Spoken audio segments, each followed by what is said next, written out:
With Jared Goff at the helm and coming off an MVP-worthy season, the Detroit Lions are in great form at the top of the quarterback list. But there's a big question mark behind Goff. Though he certainly showed his ability in the preseason, backup QB Hendon Hooker is not a safe choice due to his lack of experience. So it's unclear if Goff would be able to survive a crisis if he were to get injured. There was also speculation that the Lions might be interested in former New York Giants quarterback Daniel Jones, but he was released by Big Blue on Saturday and then went through the waiver list to become a free agent on Monday. Lions head coach Dan Campbell was asked if the team was interested in the controversial quarterback. He acknowledged that Jones' name had been mentioned, but there was no discussion about his inclusion.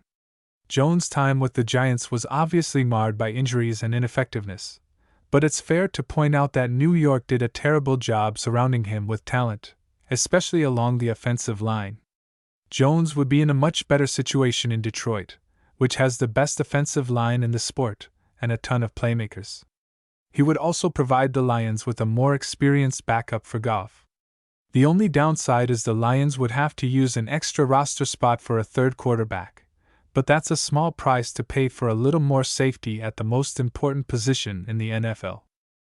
According to ESPN's Adam Schefter, Jones wants to move to a championship contender, and the Lions certainly fit the bill.